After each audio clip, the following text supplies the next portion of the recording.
चलिए शुरू करते हैं। कोड ऑन सोशल सिक्योरिटी का अगला एक्ट जो कि है मैटरनिटी बेनिफिट एक्ट। ठीक है, मैटरनिटी बेनिफिट एक्ट। ओके, तो इसके बारे में आज पढ़ेंगे कि मैटरनिटी बेनिफिट जो है वो मैटरनिटी बेनिफिट एक्ट जो है वो 1961 में आया था। 1961 का एक्ट है ये। ठीक है, और इसको अलाइन किया गया है किसके साथ? अलाइन किया गया है, नहीं, सब्ज्यूम किया गया है कोड ऑन सोशल सिक्योरिटी के में। ठीक है, और हम दोनों रेफरेंसेस में इसको पढ़ने की कोशिश करेंगे। इसमें कोई भी चेंज नहीं किया गया है। ठीक है, कोई भी चेंज नहीं किया गया है। ओके, एज इट इज़ इस एक्ट को कोड ऑन सोशल सिक्योरिटी में मर्ज कर दिया गया है। लेकिन जो चीज़ें चेंजेस होती हैं, जो चीज़ें चेंज होती हैं वो होता है जो भी चीज़ें हार्मोनाइज या यूनिफॉर्म होती हैं। ठीक है, वो चीज़ें इस एक्ट में भी चेंज हो जाएंगी, लाइक वेजेस। ठीक है, हालांकि इस एक्ट से कोई लेना देना नहीं है, मैं आपको जस्ट एग्जाम्पल दे रहा हूँ। जो चीज़ें हार्मोनाइज हुई हैं वो इसमें चेंज हो जाएंगी। ठीक है, तो चलिए शुरू करते हैं। मैटरनिटी बेनिफिट एक्ट, इसमें क्या होता है? मैटरनिटी बेनिफिट प्रोवाइड कराए जाते हैं किसको? वर्किंग वुमेन को। वर्किंग वुमेन को क्या किया जाता है? मैटरनिटी बेनिफिट प्रोवाइड करे जा सकते हैं। और इसमें कुछ टर्म्स एंड कंडीशंस हैं। ठीक है, और प्लस जो भी प्रावधान है वो आज हम पढ़ेंगे। ये कोड ऑन सोशल सिक्योरिटी का पार्ट है, क्योंकि काइंड ऑफ मैटरनिटी बेनिफिट भी क्या है, एक वुमेन्स के लिए क्या है, सोशल सिक्योरिटी की ही बात है। ठीक है, सोशल सिक्योरिटी की ही बात है। इसमें क्या इंश्योर करता है ये एक्ट? ये कहता है हेल्थ और वेलबींग को करता है किसकी? मदर की, वर्किंग मदर की। Insures paid leave for rest. देखो, इसको पेमेंट मिलेगी ताकि उस पर कोई एक्स्ट्रा बर्डन ना आए। ठीक है, कोई फाइनेंशियल डिस्ट्रेस ना आए किस पे? मदर पे। ठीक है, इसलिए। और रिकवरी होती है हर चीज़ की। और एंड रिकवरी मतलब रिकवरी होती है जो भी मेडिकल एक्सपेंसेस होते हैं उसकी। जरूरी नहीं कि ये मैटरनिटी बेनिफिट में ही हो, पूरे CUSS की बात कर रहा है ये। ठीक है, जिसमें ESI भी आता है। And new born care. ठीक है, न्यू बोर्न यानी कि जो भी क्या कहते हैं, जिसका भी बर्थ होगा, चाइल्ड बर्थ होगा, उसकी केयर। ओके, और safeguarding maternal and child health और माता की और मदर की और बच्चे की हेल्थ का इसमें वेलबींग का ध्यान रखा जाता है। ठीक है, फाइनेंशियल सिक्योरिटी, सिंपल बात है, अगर उसको फुल वेजेस मिलते हैं ड्यूरिंग मैटरनिटी लीव तो उसका कोई इनकम लॉस नहीं होता। जॉब प्रोटेक्शन, उसकी जॉब भी नहीं जा सकती, उसका डिसमिसल या उस पर कोई भी एडवर्स चेंजेस नहीं किए जा सकते उसकी जॉब प्रोफाइल में भी। ठीक है, gender equality, enables women to balance work and motherhood, promoting workplace equity. Simple बात है कि उसकी अगर जॉब नहीं जाएगी तो उसका वर्क बैलेंस और उसका मदरहुड जो है वो उसमें क्या रहेगा, उसको प्रॉब्लम नहीं आएगी। ठीक है, कंटिन्यूटी ऑफ सर्विस, ऐसा नहीं है कि वो एब्सेंस जो है वो उसको उसकी सर्विस को क्या कर देगी, टर्मिनेट कर देगी, कंटिन्यूस बनी रहेगी, डीम्ड कंटिन्यूस बनी जाती है। ठीक है, इस सिचुएशन में। तो ये बहुत ही अच्छे पॉइंट्स है। ये स्टेटमेंट वाले क्वेश्चन जो भी यूपीएससी पूछता है उसके लिए बहुत ही अच्छे क्वेश्चन हैं ये। ठीक है, स्टेटमेंट यानी कि 3 स्टेटमेंट दी होती है और उसमें से पहला सही, दूसरा गलत, दूसरा सही, तीसरा गलत, तीनों सही, तीनों गलत। ठीक है, तो इस ऐसे ऑप्शंस होते हैं। ठीक है, तो ये सब इंश्योर करता है कौन? Maternity benefit act. इसमें एप्लीकेबिलिटी क्या है, एलिजिबिलिटी क्या है, 80 डेज रूल क्या है? ठीक है, आपने कई जगह सुना होगा 80 डेज रूल। सिंपल सी बात है, ये सभी एस्टेब्लिशमेंट में लागू होता है। Factory, mine, plantation, circus, shop, commercial establishment with 10 और मोर एम्प्लॉयज़। सेम कंडीशन ESI वाली, 10 और मोर, वुमेन नहीं लिखा है, एम्प्लॉयज़ लिखा है, बी केयरफुल। ओके, ऑप्शन ये भी आ सकता है 10 और मोर वुमेन्स, 10 और मोर एम्प्लॉयज़, तो कंफ्यूज नहीं होना एम्प्लॉयज़। अब कोई कहेगा कि नो एम्प्लॉय, 9 मैन हो और 1 वुमेन हो, हाँ तो भी मिलेगा। ठीक है, 10 एम्प्लॉयज़ लिखा है। एक्सक्लूजन, जो ESI एक्ट में आएगा वो उसको ESI में मैटरनिटी के प्रोविजंस मिल जाएंगे। ठीक है, उसको ESI में मिल जाएंगे। ठीक है, लेकिन लीव के लिए तो उसे इसी का सहारा लेना पड़ेगा। ठीक है, क्योंकि ESI जो है वो लीव्स इंश्योर नहीं करता, सिर्फ वेजेस को इंश्योर करता है। ये वेजेस और लीव्स दोनों को इंश्योर करता है, लेकिन अगर कोई ESI एक्ट में आता है तो उसे ESI एक्ट में ही डील किया जाएगा। अब उसके बाद आता है transition coverage, women not yet eligible under ESI can claim benefits under the code until ESI eligibility is met. मान लो कोई ESI में कवर नहीं होता, तब तक वो किस में कवर हो सकता है? इस एक्ट में, MB में कवर हो सकता है। इसका अपने एक अलग अलग से वीडियो बनाएंगे कि maternity benefit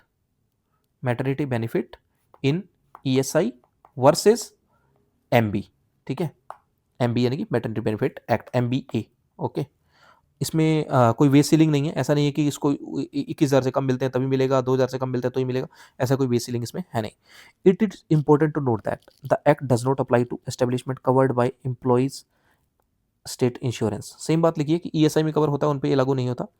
as the ESI act provides its own maternity benefits वो प्रोवाइड करवाता है। However a woman who is not yet qualified to claim benefits under ESI Act can claim them under the MB act, ठीक है। इसकी detailed video मैं एक बना दूंगा आप लोगों के लिए, ठीक है। आगे चलते हैं, एलिजिबिलिटी क्या है, ठीक है। ये टेबल ही है और मैटरनिटी बेनिफिट एक्ट क्या होता है, खत्म हो जाता है इसमें, ठीक है। बस ये टेबल है और एक्ट जो है वो ऑलमोस्ट ओवर हो जाएगा, ये वाला MB एक्ट। कहते हैं कि पहले दोनों बच्चों के लिए 26 वीक यानी कि 6 महीने हो गए, 52 वीक होते हैं पूरे ईयर में, पूरे ईयर में 52 वीक होते हैं, 26 वीक की मिल जाएगी छुट्टी। बस कंडीशन एक ही है कि आपको 80 दिन हो गए होने चाहिए नौकरी में, ठीक है। 80 दिन आपको हो गए होने चाहिए नौकरी में। आपकी जो है वो सर्विस क्या होनी चाहिए, कंटिन्यूस होनी चाहिए, ब्रेक बीच में ब्रेक नहीं होनी चाहिए कहीं भी, ठीक है। अभी आपको पढ़ाएंगे कि कंटिन्यूस सर्विस कैसे काउंट करते हैं, कैसे काउंट करते हैं, कौन सी चीज़ें हैं जो कंटिन्यूस सर्विस जो है वो को इरेगुलर बना देती हैं, ठीक है, और कौन सी चीज़ें जो है वो कंटिन्यूस ही रहने देती हैं, लाइक लीव्स हो गई कोई भी, ठीक है। तो अभी आगे बढ़ेंगे। 26 वीक पहले दो बच्चों के लिए, और हाँ, डिलीवरी से पहले 8 वीक पहले तक, यानी कि 8 वीक से ज़्यादा पहले ये लीव अवेल नहीं की जा सकती। 8 वीक यानी कि मोटा मोटा 2 महीना हो गया, ठीक है। तो 8 वीक पहले, ठीक है, और बाद में कितने बच गए फिर, 16 वीक बच गए, ठीक है। ये जो है 8 वीक्स, इसको आप कम कर सकते हो, इसको आप कम कर सकते हो, ज़्यादा नहीं कर सकते, यानी कि 7 वीक कर सकते हो और इसको 16 को 15 सॉरी 17 वीक कर सकते हो, ठीक है, ठीक है। 8 और 16 सॉरी ये 8 और 18 आएगा। अगर आप इसको 17 करते हो, सॉरी अगर इसको 7 करते हो तो आपको इसको क्या करना पड़ेगा, इसको आप 19 वीक, इसको इस तरफ जितना मर्जी लेके जा सकते हो, इसको 8 से ज़्यादा बढ़ा नहीं सकते। प्री डिलीवरी के केस में, सॉरी प्री डिलीवरी नहीं, आई मीन की प्री डिलीवरी 8 वीक्स यानी कि 8 महीने से ज़्यादा पहले आप छुट्टी नहीं ले सकते चाइल्ड बर्थ से, ठीक है। अब ये कैसे काउंट होता है, सिंपल है, जो भी एस्टिमेटेड डिलीवरी डेट है, EDD जो है आपकी, ठीक है, उससे 8 जो है वो वीक पेंडिंग होने चाहिए एटलीस्ट, ठीक है। चलो आगे आता है कि थर्ड चाइल्ड के लिए 12 वीक की छुट्टी मिलती है सिर्फ, और इसमें जो है वो 6 वीक्स से पहले आप छुट्टी नहीं ले सकते, डिलीवरी डेट से 6 महीने पहले से ज़्यादा पहले आप छुट्टी नहीं ले सकते, ये 12 वीक्स है। और इसमें भी सेम कंडीशन है, अप्लाइड है, 80 डेज ऑफ सर्विस, ठीक है। और अगर अडोप्टिव और कमिश्निंग मदर्स, सैरोगेसी या अडोप्ट करता है कोई, तो अगर बच्चा जो है वो 3 महीने से छोटा है तो उसको 12 वीक्स की क्या मिल जाती है, डेट ऑफ रिसीविंग से, डेट ऑफ रिसीविंग चाइल्ड से उसको 12 वीक्स क्या मिल जाती है, मैटरनिटी लीव, या मैटरनिटी लीव भी बोल सकते हो आप लोग, ठीक है, चाइल्ड केयर नहीं है ये, ठीक है। और अगर किसी का मिसकैरेज होता है तो उसको 6 वीक की लीव मिलती है, मेडिकल प्रूफ उसको देना होगा। ट्यूबेक्टोमी लीव यानी कि ट्यूबेक्टोमी वाला ऑपरेट होता है उसमें 2 वीक्स की मिलती है, मेडिकल प्रूफ देना होगा, ठीक है। और प्रेगनेंसी के कारण इलनेस यानी कि 6 महीने की तो मैटरनिटी थी, यानी कि 26 वीक की, तो 26 वीक की मैटरनिटी प्लस 1 मंथ की और छुट्टी मिल जाएगी अगर आप मेडिकल सर्टिफिकेट प्रोवाइड कराते हो कि आपको इलनेस है प्रेगनेंसी से, ठीक है। तो 1 महीने की एक्स्ट्रा छुट्टी मिल सकती है, पहले बाद में ये कभी भी मिल सकती है। और ये होता है कि मेडिकल बोनस 3500 रुपये मेडिकल, अगर आपका एम्प्लॉयर फेल हो जाता है किस चीज़ में, आपको कोई प्रीनेटल या पोस्टनेटल कोई फैसिलिटी प्रोवाइड नहीं करा पाता वो, तो आपको 3500 रुपये वो दे देगा। वन टाइम है ये, मंथली नहीं है, ठीक है, वन टाइम है ये। अब नर्सिंग ब्रेक्स, बेबी हो गया आपका, ठीक है, आप उसको फीड करवाने के लिए 2 ब्रेक ले सकते हो। ये ब्रेक्स जो होंगे वो अदर देन लंच और टी होंगे, ठीक है, other than any other break होंगे ये, ठीक है। अदर ब्रेक्स जो है वो इसमें काउंट नहीं होंगे, ठीक है। तो ये आपको याद रखना है, अदर ब्रेक्स जो है वो काउंट नहीं होंगे इसमें, ठीक है। अब आता है क्रैच फैसिलिटी, अगर कहीं भी आप काम करते हो, एम्प्लॉयर की ये जिम्मेवारी है कि वो क्या करे, एम्प्लॉयर की जिम्मेवारी है कि अगर 50 से ज़्यादा एम्प्लॉयज़ काम करते हैं वहाँ, तो 50 से ज़्यादा एम्प्लॉई अगर वहाँ काम करते हैं तो वो एक क्रैच फैसिलिटी बनाए कि आप बच्चे को वहीं रख के उसकी देखभाल भी कर पाएँ साथ साथ, या उसके बच्चे की देखभाल हो सके प्रॉपर। वर्क फ्रॉम होम भी दिया जा सकता है, दो ये फ्लेक्सिबल है, ठीक है, लेकिन ये मिल सकता है अगर आप में कंसेंट हो आपके और आपके एम्प्लॉयर में तो, ठीक है।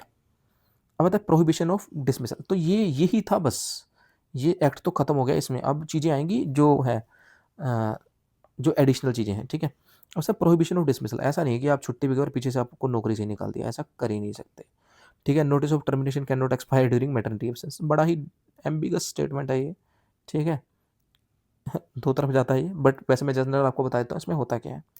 मान लीजिए कि आपको 3 महीने का नोटिस दिया गया है, ठीक है, आपको 3 मंथ के बाद नौकरी से निकाल दिया जाएगा, आपने उसके जस्ट 1 मंथ बाद ले ली क्या, मैटरनिटी लीव ले ली, मैटरनिटी लीव ले ली, आप चले गए लीव पे, ठीक है।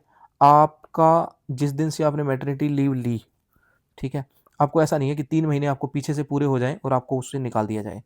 तो इसीलिए लिखा है notice of termination can not expire during maternity absence. आप मैटरनिटी के बाद आके जब ज्वाइन करोगे ना, फिर उसकी काउंटिंग स्टार्ट होगी 3 मंथ्स की, आगे वाले पीरियड की, ठीक है। 1 मंथ तो हो चुके थे, बाकी 2 मंथ्स की आपकी बाद में काउंटिंग स्टार्ट होगी।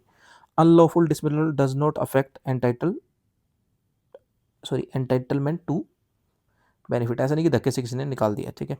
अब एक्सेप्शंस क्या है, अब देखो, एम्प्लॉयर में deny benefit via return order. अगर कोई कोज है उसके पास, एम्प्लॉयर के पास, तो रिटर्न ऑर्डर देना पड़ेगा उसको कि मैं तेरे को ये बेनिफिट नहीं दे सकता।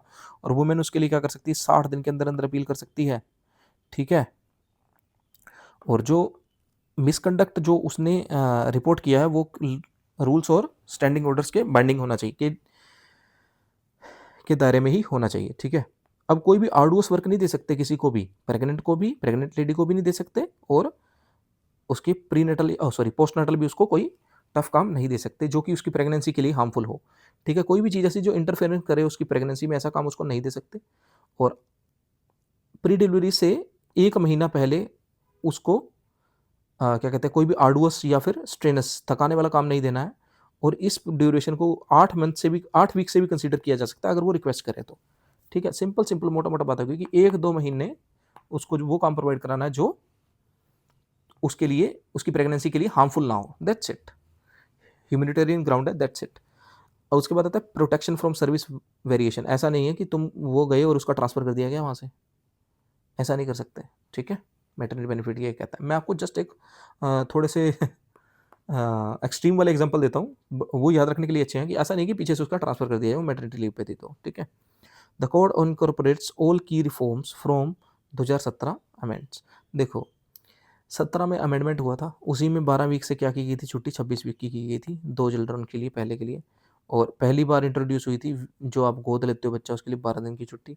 और क्रैच फैसिलिटी जो है वो 50 से ग्रेटर व्यक्ति होने चाहिए, एम्प्लॉई होने चाहिए उसके, ठीक है। पहले ये फैक्ट्री एक्ट में भी सेम पढ़ा था आपने, ठीक है। पहले जो था 30 प्लस क्या होनी चाहिए, वुमेन होनी चाहिए। अब इसको बढ़ा के कर दिया गया कि 50 प्लस जो है वो क्या होने चाहिए, एम्प्लॉयज होने चाहिए, इररिस्पेक्टिव ऑफ जेंडर, ओके। अर्थात वर्क फ्रॉम होम अगर पॉसिबल हो तो दिया जाना चाहिए। अब क्रिटिक्स क्या कहते हैं इसके, क्रिटिक्स कहते हैं कि सारा का सारा बर्डन किस पे डाल दिया इन्होंने, एम्प्लॉयर पे, ठीक है। आगे चलते हैं भाई। अब हाँ, ये केस मैंने आपको उसमें भी डिस्कस किया, ईएसआई में भी, मैं आपको यहाँ भी बता देता हूँ।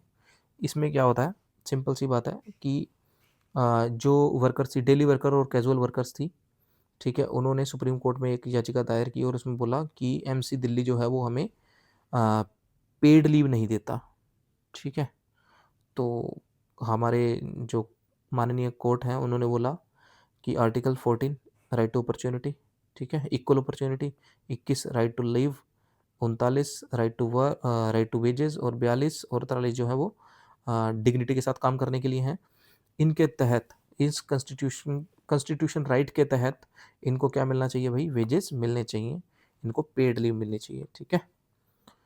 तो ओके, सेम हुआ था उमा देवी और स्टेट गवर्नमेंट ऑफ तमिलनाडु में। मैटरनिटी लीव को सिर्फ एक स्टैच्यूटरी फ्रेमवर्क नहीं माना गया, ठीक है, क्या माना गया, फंडामेंटल राइट माना गया वुमेन्स के लिए, ठीक है।